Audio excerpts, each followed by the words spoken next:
السلام علیکم dear students, کیسے ہیں آپ؟ امید ہے خیریت سے ہوں گے۔ آج آپ کا ایجوکیشن کا لیکچر نمبر 13 ہے، اور ہم جیسا کہ سبق نمبر 2 ہم نے سٹارٹ کیا ہوا تھا، لاسٹ ویک کیا تھا، اور اس ویک انشاءاللہ تعالیٰ ہم کل اس کو اینڈ کر لیں گے۔ اور چلیں آج کا لیکچر ہم سٹارٹ کرتے ہیں۔ آج کا ہمارا جو ٹاپک ہے جسے ڈسکس کرنا ہے وہ ہے تحریک دیوبند۔ یہ ایسا ٹاپک ہے جس کے بارے میں آپ اپنے پاک اسٹڈیز میں بھی پڑھ چکے ہیں، اور سیکنڈ ایئر کی آپ کی کتاب جو ہے اس میں بھی ہے، پاک اسٹڈیز کی جو بک ہے آپ کی۔ اور اس کے علاوہ تحریک علی گڑھ کے بارے میں بھی لکھا گیا ہے اس میں۔ تو پہلے تھوڑا سا ہم اس کا جو بیک گراؤنڈ ہے اس کو ویو کر لیتے ہیں کہ اس میں کیا کیا کچھ تھا۔ جیسا کہ آپ جانتے ہیں کہ ہندوستان میں جو برطانوی جو ہے قبضہ جب سے ہوا ہے، تب سے انگریزوں نے نئے ایجوکیشن سسٹم کا نفاذ کیا، تو ہندوؤں نے بہت جلد اس کو قبول کر لیا، کیونکہ اس سے انہیں کوئی خاص فرق بھی نہیں پڑتا تھا۔ پہلے وہ جو ہیں مسلمانوں کے غلام تھے، اب وہ انگریزوں کے غلام ہیں۔ تو اور جو پہلے ان کا بینیفٹ تھا وہ تھا عربی زبان اور فارسی زبان کی ایجوکیشن سیکھنے میں، اور اب ان کا جو ہے بینیفٹ کس میں تھا، وہ تھا انگلش لینگویج میں تعلیم حاصل کرنے میں تھا۔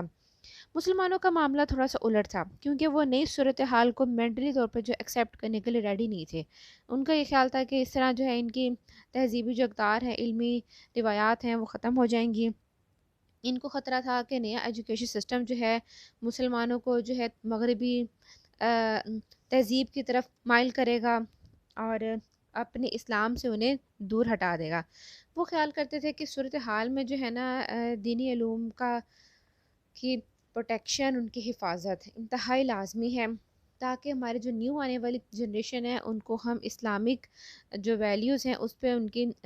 تربیت کر سکیں، ایجوکیشن دے سکیں۔ تو اس کے لیے کوئی نہ کوئی پلان بنانا لازمی تھا۔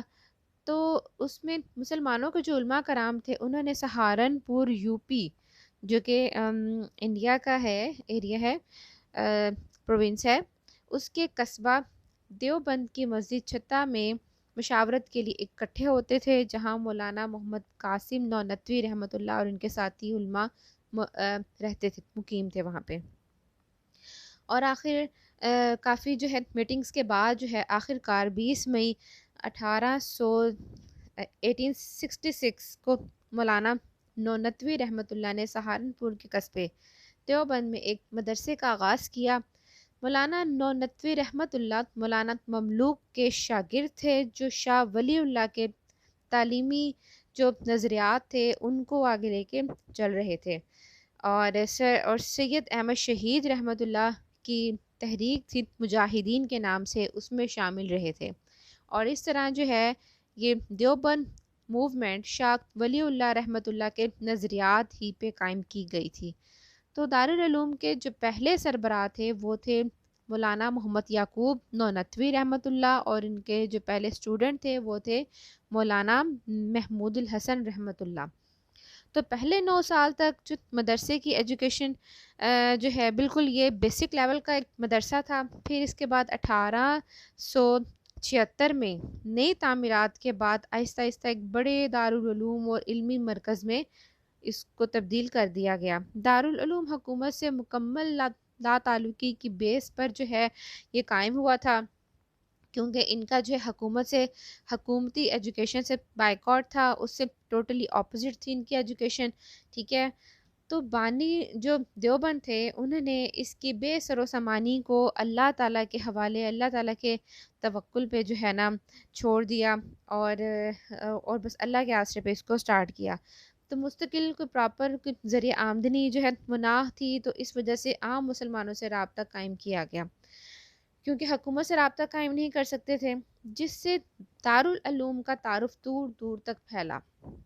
اور اس کے ہمدردوں اور اسٹوڈنٹس میں جو ہے انٹرنیشنل جو اسٹوڈنٹس ہیں وہ بھی اس میں شامل ہو گئے تھے۔ انٹرنیشنلی جو باہر سے جو ہے لوگ جو ہے مسلم ایجوکیشن حاصل کرنے کے لیے اس ادارے میں آیا کرتے تھے۔ نیکسٹ ہے اس موومنٹ کے اسباب کیا تھے، اس کی ریزن کیا تھی، وجوہات کیا تھیں، آخر کیوں اسے بنانا پڑا، موومنٹ کو کیوں سٹارٹ کرنا پڑا۔ تو نمبر 1 یہ تھا کہ اسلام کا احیاء اس کی حفاظت، ٹھیک ہے۔ تو اس میں یہ تھا کہ بر صغیر میں چونکہ مسلمانوں کی ریلیجیس اور ان کی جو ایک جو سوشل لائف تھی اس کی اصلاح کرنی تھی، بدعت کے خاتمے کرنے تھے جو اسٹل ابھی تک ہمارے اندر رائج ہیں ہندوانہ رسمیں، اور اس کے علاوہ اصلاح اخلاق کے لیے مختلف قسم کی موومنٹس کو جو ہے نا ان کو سٹارٹ کرنا تھا، اور ان تمام کا جو بیسک مقصد کیا تھا وہ یہ تھا کہ اسلام کی حفاظت کرنی ہے، اس کی اشاعت کرنی ہے، اور جو ہے اسلامک ایجوکیشن کو پھیلانا ہے۔ اور اسی لیے انہوں نے اپنا ایک الگ نصاب بھی بنایا، سلیبس بنایا ایجوکیشن کا جو بالکل وقت کے جو ہے اسٹینڈرڈس کو میٹ کرتا تھا۔ دیوبند بھی جو ہے ایسی ہی ایک تحریک تھی، ٹھیک ہے۔ دین اس کے بعد ہے جی تبلیغ اسلام، اسلام کی اشاعت کرنی تھی، کیونکہ ہمیں پتہ ہے کہ اس میں کون سی تھی ایسٹ انڈیا کمپنی، ان کے جو عیسائی پادری اور جو مشنری ادارے تھے 1857 کے بعد مسلمانوں کے ایجوکیشن سسٹم کو تباہ کرنے کے ساتھ ساتھ انہوں نے گورنمنٹ کی جو ہے سرپرستی نے کھلم کھلا عیسائیت کی تبلیغ اور اشاعت شروع کر دی تھی۔ اس صورتحال میں ایسے مسلمان علماء کو تیار کرنا بہت ضروری تھا جو اسلامک ایجوکیشن کی تبلیغ کر سکیں اور عیسائیت کی ترتیب کا فریضہ سر انجام دے سکیں۔ تحریک دیوبند نے ایسے علماء بھی جو ہے وہ تیار کیے جنہوں نے اس کام کو بڑے احسن طریقے سے سر انجام دیا۔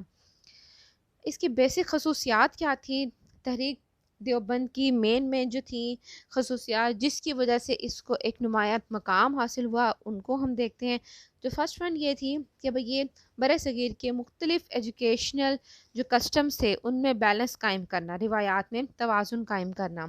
برِ صغیر کے اہم اسلامک ادارے اور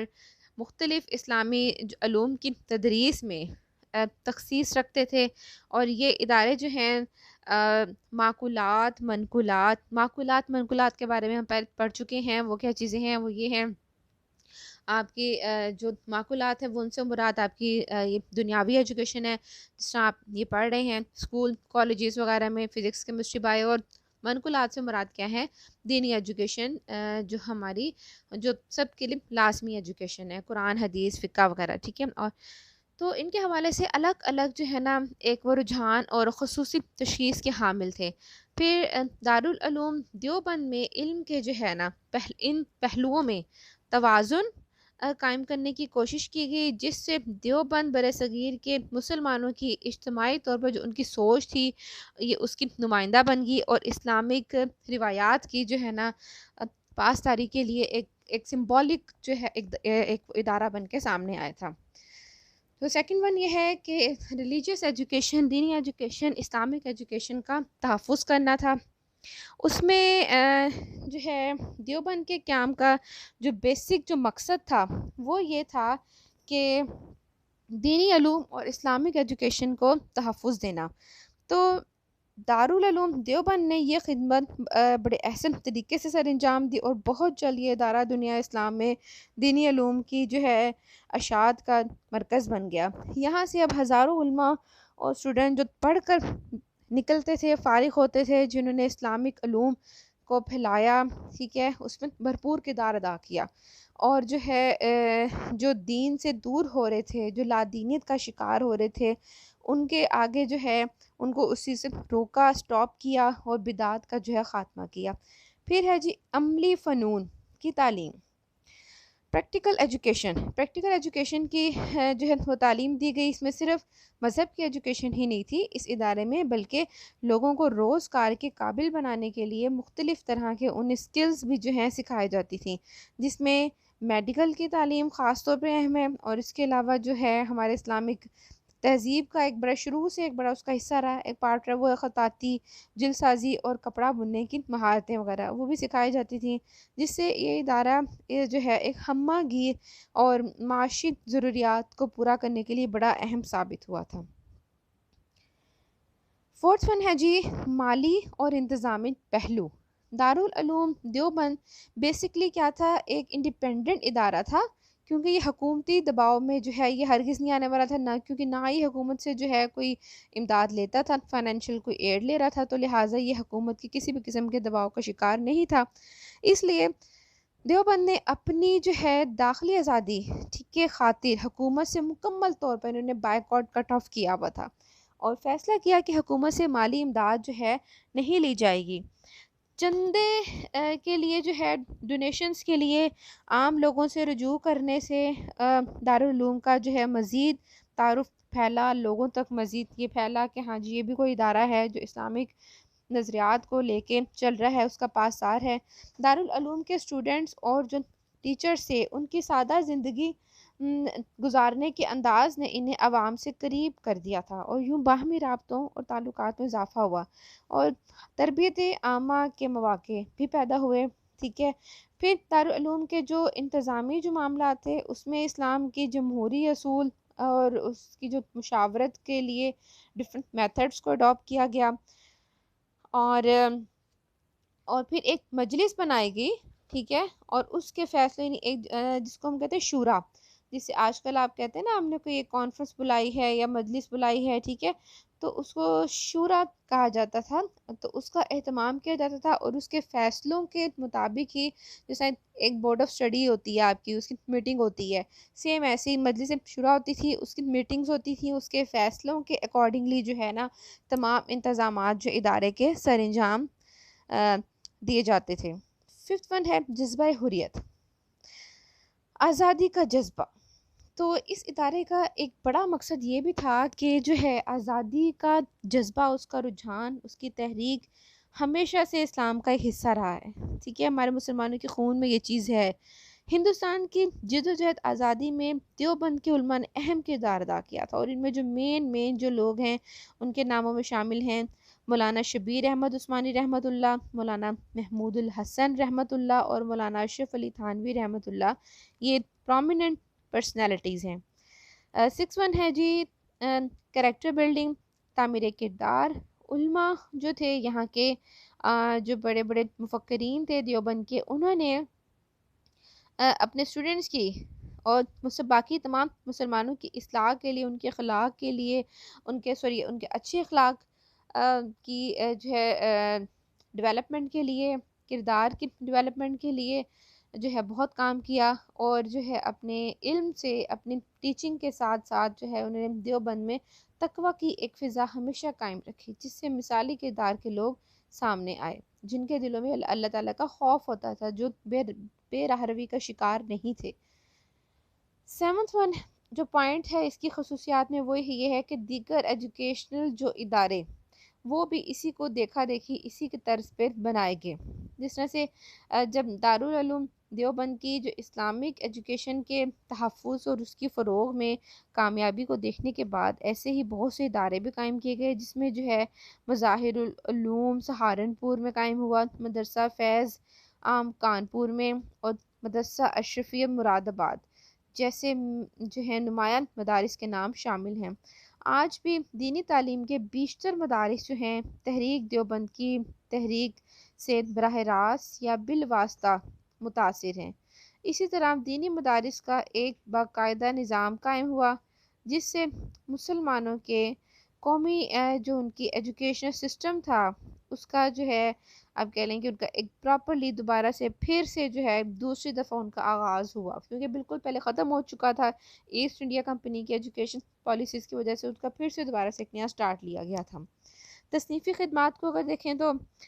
اس میں یہ ہے کہ ٹیچنگ اور جو اسلامک تعلیمات ان کی تبلیغ کے ساتھ ساتھ علماء دیوبند نے جو ہے اسلام اور اسلامک ایجوکیشن کے بارے میں تحقیق کی اور جو ہے بکس لکھی، تصنیفی خدمات سر انجام دی جو ان علماء کا بے مثال کارنامہ بھی ہیں. اور اس میں انہوں نے کن کن ٹاپکس پہ کی تھی، اس میں تفسیر، حدیث، فقہ، تصوف، عربی زبان و ادب اور تاریخ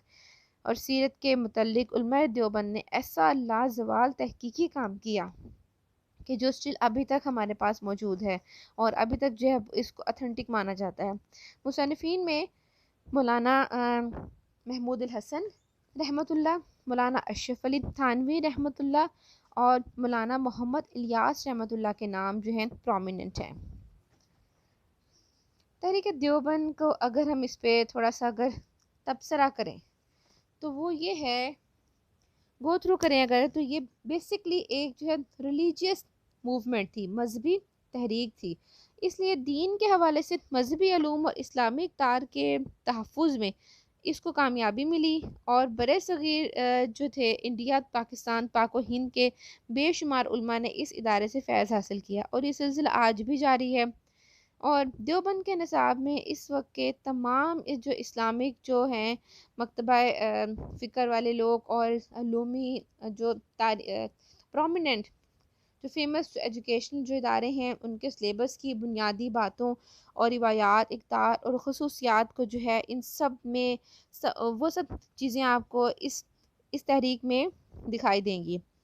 اور جو کہ اگرچہ ایک حد تک بڑی کامیاب بھی رہی تھی، لیکن اس سے دیوبند کا نصاب غیر ضروری طور پہ بوجھل ہو گیا تھا، کیونکہ بہت ہی ایکسٹرا لینتھی ہو گیا تھا یہ نصاب۔ تحریک دیوبند نے مسلمانوں میں جو پھیلی ہوئی ہندوانہ رسمیں تھیں اور مختلف قسم کی جو بدعات تھیں ان کو ختم کرنے میں تو اپنا نمایاں کردار بھی ادا کیا، لیکن یہ وقت کی ضروریات اور بدلتے ہوئے جو حالات ہیں اس کو جو ہے فیس کرنے کا، اس کے تقاضوں کا ساتھ نہ دے سکی۔ عصری علوم جن میں جو ہے اسپیشلی انگریزی اور سائنس کے جو ہیں نصاب کے علوم شامل تھے، تحریک کا حصہ نہ بنائے گئے، اور اسی کے باعث کیا ہوا، جس کے باعث اسی کا نصاب عملی زندگی کے تقاضوں کو نہ میٹ کر سکا، کیونکہ یہ بیسکلی جو ان میں جو ڈرا بیک تھا وہ یہ تھا کہ بالکل مذہب کی طرف جو ان کا رجحان ہو گیا تھا، اور جو ہے باقی جو جدید ایجوکیشن ہے اس کی طرف جو ہے جو سائنٹیفک علوم جو ہے اس کی طرف جو ہے ان کا رجحان بالکل بھی نہیں تھا۔ تو لہٰذا جو ہے یہ پریکٹیکلی جو ہے نا، یہاں سے فارغ ہونے والے جو اسٹوڈنٹ تھے، پڑھے لکھے اسٹوڈنٹ تھے، ان کو گورنمنٹ جاب کے بھی وہ ہے اس کے لیے اپلائی نہیں کر سکتے تھے، ایلیجیبل نہیں تھے۔ کیوں نہیں تھے؟ کیونکہ وہ اس وقت کی لیٹسٹ ایجوکیشن کے اکارڈنگلی انہوں نے ایجوکیشن حاصل نہیں کی ہوئی تھی۔ ان کی ایجوکیشن میں زیادہ تر جو مضامین تھے ان میں منقولات کا زیادہ جو ہے پرومیننٹ ایک اثر تھا معقولات کی نسبت۔ تو فارسی جو ہے جو دیوبند کے نصاب میں بلند مقام رکھتی تھی،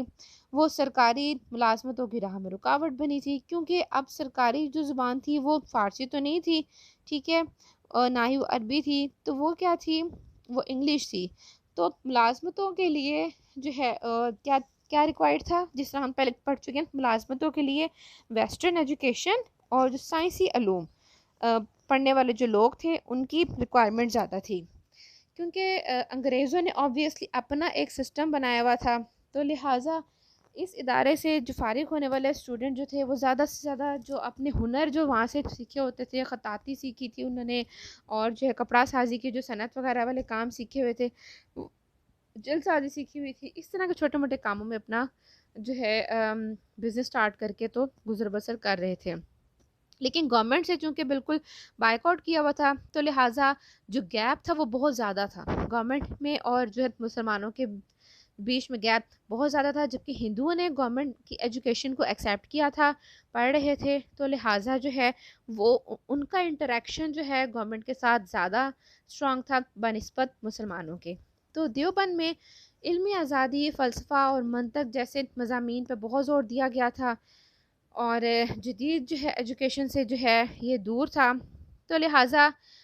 بدقسمتی سے جو ہے دینی اور دنیاوی ایجوکیشن کا یہ کنسیپٹ آج تک ہمارے معاشرے میں کا حصہ ہے، اور سرکاری تعلیمی اداروں اور دینی مدارس کی صورت میں نظر آتا ہے۔ آج بھی اگر ہم دیکھیں تو ہمارے جو مدارس جو ہیں ان کی حالت ایسی ہی ہے، وہاں ان کو ادھر سے فارغ التحصیل جو اسٹوڈنٹس ہیں مدارس کے، ان میں اب تو خیر کچھ مدارس ہیں جن میں جو ہے سائنٹیفک ایجوکیشن بھی دی جا رہی ہے، لیکن جو میجورٹی ایسے ہی ہیں کہ جن کا سائنٹیفک ایجوکیشن سے کسی قسم کا کوئی لینا دینا ہی نہیں ہے، تو ایک بہت بڑا ایک گیپ آ جاتا ہے جس کو کور اپ کرنا پھر بعد میں پرابلم بنتا ہے، مشکل ہوتی ہے۔ تحریک دیوبند کا جس طرح کہ پہلے بھی آپ کو بتا چکے ہیں کہ اس کا جو ہے پرپز یہ تھا، اور اس میں جو کامیاب بھی رہی وہ کیا تھا کہ اسلامک کلچر کا اس کی جو ہے پروٹیکشن کرنی ہے، اور مسلمانوں کے جو ایک الگ ان کا پہچان ہے، الگ ان کی قومی تشخص ہے، اس کو برقرار رکھنے میں بھی جو ہے نا وہ کافی حد تک کامیاب رہے تھے، لیکن مسلمانوں پر مغرب اور مغربی علوم کی الغار کو مؤثر طور پہ روکنے میں ناکام رہی تھی۔ سٹل جس نے سے آج کل بھی دیکھ لیں، ٹھیک ہے، ہم مغرب کے جو ہے اثرات سے خود کو باہر نہیں نکال سکتے، بلکہ ڈے بائی ڈے ہم زیادہ اس کے اندر جو ہے اس میں جو ہے جکڑتے جا رہے ہیں۔ تو جو ماڈرن ایجوکیشن ہے اور سائنٹیفک علوم ہے، اس کی بلا جواز مخالفت جو یہ تحریک دیوبند کرتی رہی، اس کو بہت سے مسلمانوں کی مخالفت کا بھی سامنا رہا، ٹھیک ہے، جو دونوں علوم میں تعاون اور اعتدال بیلنسڈ چاہتے تھے۔ بہت سے مسلمان ایسے تھے وہ کہتے تھے کہ دنیاوی ایجوکیشن، دینی ایجوکیشن دونوں کو آپ اس میں ایک بیلنسڈ آپ لے کر چلیں، آپ کا رجحان دین کی طرف زیادہ نہ ہو جائے نہ ہی دنیا کی طرف آپ کا زیادہ ہو جائے، دونوں کا بیلنس لے کے چلیں تاکہ دین اور دنیا دونوں آپ کی جو ہے سرخرو ہو سکے۔ وہ مسلمان رہتے ہوئے بھی اور اسلامک ورثہ کو ساتھ لے کر بھی جو ہے لیکن چلتے ہوئے جدید علوم بھی حاصل کرنا چاہ رہے تھے، اور ان کے خیال میں علم کے بارے میں اسلام کی جامعیت سے یہی کنسیپٹ سامنے آتا ہے۔ تو یہی وجہ تھی ان سب چیزوں کو دیکھتے ہوئے سر سید احمد خان کی تحریک علی گڑھ کو لوگوں میں جو ہے قبول عام کا درجہ حاصل ہوا تھا، اور وہ جو ہے کیونکہ وہ علی گڑھ جو تھی تھوڑی ایک ماڈرنائز قسم کی سوچ لے کر آئی تھی، وہ دینی ایجوکیشن دنیاوی ایجوکیشن دونوں میں جو ہے بیلنس لے کے چل رہی تھی، اس میں دین اور دنیا میں دوری کا جو کنسیپٹ تھا نا وہ چیز نہیں تھی، ٹھیک ہے۔ تو نیکسٹ انشاءاللہ تعالی ہم اسے اسٹڈی کریں گے، تحریک علی گڑھ کے بارے میں پڑھیں گے، اور تب تک کے لیے اللہ حافظ۔